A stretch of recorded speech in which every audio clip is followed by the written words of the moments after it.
Hello everyone, welcome to my YouTube channel. तो आज हम करेंगे टैक्सेशन ऑफ एओपी और बीओआई का समराइज्ड नोट्स। आई थिंक अभी तक मुझे ये सबसे ज़्यादा नोट्स जो लगा डिफ़िकल्टी बनाने में इसी में लगा, क्योंकि इसका एक मतलब इसको मुझे ऐसे बताना था कि आपके लिए इजी हो, और जब हम लोग उसको बाद में जब भी पढ़ें ये बहुत इजीली समझ में आए। तो उसी थॉट से let's start without any further delay. AOP क्या होता है, सबसे पहले देख लेते हैं एओपी बीओआई होता क्या है। AOP association of persons. AOP means an association in which two or more persons join in for a common purpose or common action. इसका सबसे मेन कीवर्ड है कॉमन पर्पस या कॉमन एक्शन। मतलब AOP हम बोलेंगे जब दो या दो से ज़्यादा लोग एक साथ जुड़ के एक एसोसिएशन फॉर्म करते हैं, कोई कॉमन उनका कारण होता है, कुछ एक कॉमन चीज़ होता है जिसके लिए उन्होंने वो एसोसिएशन बनाया है या फॉर्म किया है, ठीक है। और बीओआई क्या होता है, body of individuals. BOI means a group of individuals who join together for earning income, ठीक है। ये कुछ ग्रुप ऑफ इंडिविजुअल्स होते हैं जो एक साथ टुगेदर ज्वाइन करते हैं इनकम अर्न करने के लिए। यहाँ पर ऐसे कुछ कॉमन पर्पस वगैरह ऐसा कुछ नहीं है, बट यहाँ पर स्पेसिफिक है ये थोड़ा कि कॉमन पर्पस या कॉमन एक्शन के लिए वो एसोसिएशन जो है फॉर्म होता है। दो इंसान का भी हो सकता है या दो से ज़्यादा हो सकता है, ठीक है। इसका मैंने लिख दिया है केस स्टडी दो इसमें आता है एओपी का केस स्टडी, अब ध्यान रख लीजिएगा। एक है गोविंद भाई ममैया 2014 का केस एक है, और दूसरा है सुधीर नागपाल 2012 का केस। तो ये दो केस ही इसका इम्पॉर्टेंट केस लॉज में होता है, जो हम ध्यान रख लेंगे तो हमारा हो जाएगा। इसका मैंने एक शॉर्ट में ये चीज़ लिख दिया जो मैं एक बार अभी आपको एक्सप्लेन कर दूंगी।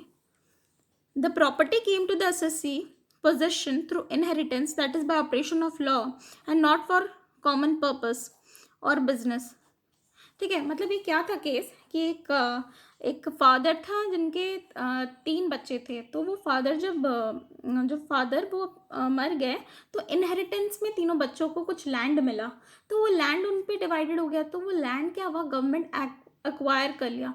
तो जब गवर्नमेंट एक्वायर कर लिया उस लैंड को, तो उस पर उनको कंपनसेशन मिला। तो वो उस कंपनसेशन जो मिला, तो इस केस स्टडी में गोविंद भाई ममैया के केस में इस केस स्टडी में आया कि जो लैंड एक्वायर कर लिया गया है उसके बाद उन लोग को इंटरेस्ट मिलता है वो लोग सबको, तो वो एज चार्ज होगा क्या, एओपी। तो वही केस का सुप्रीम कोर्ट का जजमेंट आया नहीं, वो इनहेरिटेंस है, उनके पास वो पोजेशन आया है लैंड का। जो वो फादर के जो तीनों सन्स थे उनको जो पोजेशन थ्रू इनहेरिटेंस मिला है, तो वो उनका कोई कॉमन पर्पस की वजह से उनका कुछ एसोसिएशन नहीं मिला है कि जिसकी वजह से उनको इंटरेस्ट मिल रहा है, या उनका कोई अपने आप उन्होंने जानबूझ के वो फॉर्म किया कि वो उनको ये सब हुआ through inheritance, that is by operation of law and not for any common purpose. इस बोल के उस इनकम को एज एओपी पे चार्ज नहीं करेंगे, एज इंडिविजुअली उनका इनकम चार्ज होगा, ठीक है, क्योंकि थ्रू इनहेरिटेंस पोजीशन हुआ है लैंड का, और बाकी फिर इंटरेस्ट वगैरह जो सब मिला। तो ये दो केस स्टडी एओपी का जब नाम आता है बेसिकली दो इंपॉर्टेंट केस स्टडी आता है, इसलिए मैंने यहाँ लिख दिया कि आपको अगर ये एग्जाम में आ जाता है तो आपको ध्यान रहेगा। नेक्स्ट देखते हैं टैक्सेशन ऑफ एओपी बीओआई का मेन जो पूरा चैप्टर इसी पे बिलोंग करता है, क्वेश्चन सब कुछ इसी पे डिपेंड करता है। तो ये ध्यान से हम देखते हैं। ये मैं कोशिश की हूँ कि मैं इसको अच्छे से लिख सकूँ, अच्छे से समझा सकूँ। लेट्स सी, अगर आपको ये समझ में आ जाता है तो मेरा जो पर्पस है वो पूरा हो जाएगा। होपफुली ये आपको समझ में आ जाएगा अच्छे से। तो लेट्स सी, दो मेंबर्स होते हैं, ठीक है। एक एओपी है, केस 1 ये है, और एक केस 2 है, दो हैं। पहला दो मेंबर होते हैं लंबू और छोटू। लंबू का इनकम होता है 1,20,000, छोटू का इनकम होता है 1,50,000, ठीक है। ये पहला केस देख रहे हैं, ये बाद में हम दूसरा केस देखेंगे। तो 1,20,000 1,50,000, तो ये दोनों ही बेसिक एग्जाम्शन लिमिट के नीचे है, एक्सीड नहीं कर रहा है बेसिक एग्जाम्शन लिमिट जो कि हमारा है 2,50,000 टू बेसिक एग्जाम्शन लिमिट। इन दोनों का respectively individually income doesn't exceed the basic exemption limit. तो वही सबसे पहले कोई भी आपको क्वेश्चन मिलता है, our purpose is to check whether the members income individual income other than the income of AOP, मतलब एओपी से जो उसका इनकम है उसको छोड़ के अपना जो भी उसका अदर सोर्सेज से है, कैपिटल गेन से है, कुछ भी जो भी उसका इनकम है वो क्या बेसिक एग्जाम्पशन लिमिट को क्रॉस कर रहा है? तो हम यहाँ देख रहे हैं नहीं, लंबू का 1,20,000 है, यहाँ छोटू का 1,50,000 है। ठीक है, दोनों ही बेसिक एग्जाम्पशन लिमिट को क्रॉस नहीं कर रहा है। ये भी 2.5 लाख से कम है, ये भी 2.5 लाख से कम है। तो हम देखेंगे total income of individual members does not exceed the basic exemption limit. तो फिर एओपी का कैसे टैक्सेबल हो जाएगा? At the normal tax rate. तो आपको सबसे पहला चीज़ याद रखना है, जब बेसिक एग्जाम्पशन लिमिट को क्रॉस नहीं करेगा तो एओपी का टैक्सेबल क्या हो जाएगा? Eight normal tax rates. Second, यहाँ ये पहला पार्ट का है, दूसरा पार्ट का देखते हैं। 2 मेंबर्स थे, ठीक है, यहाँ पर लंबू का इनकम कितना है? 1 लाख, यहाँ पर छोटू का इनकम है 3 लाख। पहला केस में हम देख लिए, ये गया, इसको आप भूल जाइए। अब ये याद रखिए, 2 मेंबर्स थे, एक का है 1 लाख, एक का है 3 लाख। ठीक है, तो अब हम देखेंगे कि क्या ये बेसिक एग्जाम्पशन लिमिट ऑफ 2,50,000 जो हमारा होता है वो एक्सीड कर रहा है? तो हम देखते हैं हाँ, यहाँ तो नहीं कर रहा है, बट छोटू के केस में कर रहा है, 2,50,000 को एक्सीड कर गया। तो when the total income of individual members exceeds the basic exemption limit, we are seeing कि एक का भी अगर कर गया है, एक का भी करने से चलेगा। देखिए हमारे केस में एक ही हो रहा है, दूसरा तो नहीं हो रहा है। स्टिल अगर एक का भी कर देता है बेसिक एग्जाम्पशन लिमिट को एक्सीड, तो एओपी टैक्सेबल कैसे हो जाएगा? At MMR, that is maximum marginal rate. क्या है मैक्सिमम? एमएमआर मतलब क्या होता है? मतलब स्लैब रेट का सबसे हाईएस्ट ऑर्डर वाला रेट। एमएमआर मतलब 30% टैक्स रेट में सबसे हाईएस्ट रेट हम कितना में टैक्स देते हैं? 30% में। सरचार्ज का हाईएस्ट रेट ऑफ सरचार्ज कितना है? 37% में, और 4% एचईसी है, जो कि मिला के हो जाता है 42.744%। तो यहाँ पर एओपी जो है, मैंने एसोसिएशन ऑफ पर्सन पूरा को हम टैक्सेबल कर देंगे 42.744% से। अगर उसके एक भी मेंबर का income basic exemption limit exceed कर जाएगा तो एओपी टैक्सेबल यहाँ हो जाएगा ज़्यादा रेट से, एमएमआर से। और वहीं पर हम अगर यहाँ पर does not exceed basic exemption limit, तो एओपी कैसे टैक्सेबल होगा? Normal tax rate. ठीक है, ये पहला पॉइंट। आई होप कि बहुत अच्छे से ये वाला आपको क्लियर हो गया। अब नेक्स्ट उसका देखते हैं। ये तो हमने देख लिया कि एओपी को कैसे टैक्सेबल होगा, हम जान गए। बेसिक एग्जाम्पशन लिमिट ही बेसिकली हम लोग को सबसे पहला चीज़ आपको क्वेश्चन में चेक करना है, तो ये निकल गया। Then taxability in the hands of member, in hands of member के हैंड्स में क्या टैक्सेबिलिटी होगा? तो देखते हैं ये वाले केस में, जब बेसिक एग्जाम्पशन लिमिट को एक्सीड नहीं किया था, member share in the income of AOP will be included in his or her total income. ठीक है, rebate will be allowed at the average rate of tax in respect of such share.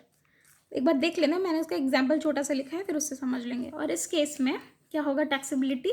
जब exceed कर जाता है basic exemption limit, member share in the income of AOP will not be included in his or her total income, that is exempt. Okay, now let us see with the help of an example. Suppose income of AOP 50 lakh है, 50 lakhs है। ठीक है, लंबू का share 30% है, छोटू का share 70% है। ठीक है, 50 lakhs का 30% कितना हुआ? 15 लाख। और छोटू का शेयर कितना हो गया? 70%, दैट इज 35 लाख।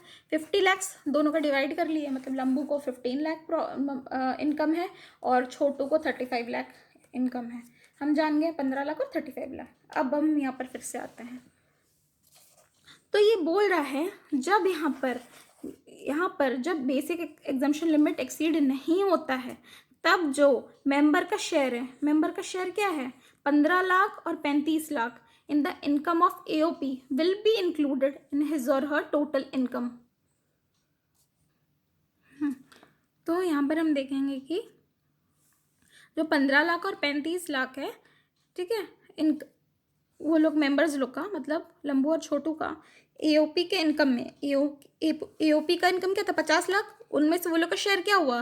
15 लाख, 35 लाख। आप मतलब ये ना लाइंस वगैरह में हम कंफ्यूज हो जाते हैं, जब हम एक एग्जाम्पल के साथ इसको एसोसिएट करेंगे तो कन्फ्यूजन का कोई चांस ही नहीं रहेगा।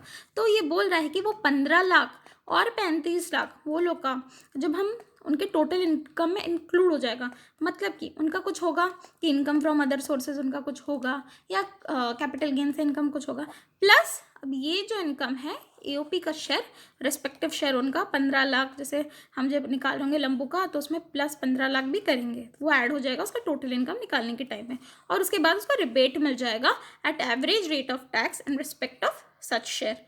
ठीक है, वो जो हम क्वेश्चन करेंगे और भी अच्छे से क्लियर हो जाएगा।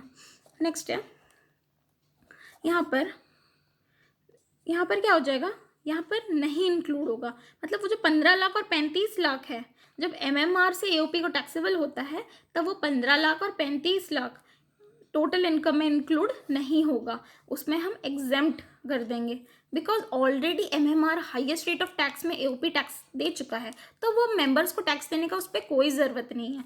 यहाँ पर हमारा एक्चुअली टैक्स लॉस बहुत स्मार्टली किया हुआ है। यहाँ पर याद रखिएगा, मैंने ऐसे याद रखा है कि जब नॉर्मल टैक्स रेट से चार्ज हो रहा है AOP को, तो कैसे टैक्स वसूल करेंगे, टैक्स और ऐड करके वसूल करेंगे, मतलब ये इनकम को भी इंक्लूड कर लेंगे। क्यों भैया, तुम कम टैक्स दे रहे हो तो इसका शेयर भी इसमें ऐड हो जाएगा।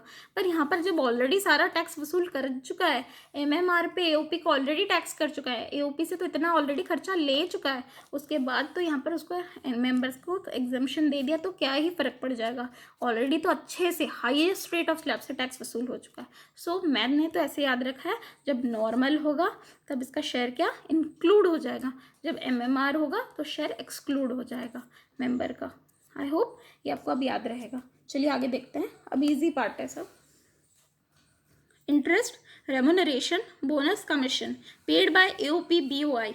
जब भी एक AOP और BOI अपने मेंबर्स को interest, remuneration, bonus, commission, salary, मतलब कुछ भी देते हैं, रेमुनरेशन यानी कि सैलरी, कुछ भी जब भी देते हैं अपने मेंबर्स को, वो डिसअलाउ हो जाएगा, that is it will be added back to PGBP income, हम वापस से नेट प्रॉफिट में ऐड बैक कर देंगे। बट इसका एक्सेप्शन क्या है, इसका एक्सेप्शन हम देखते हैं।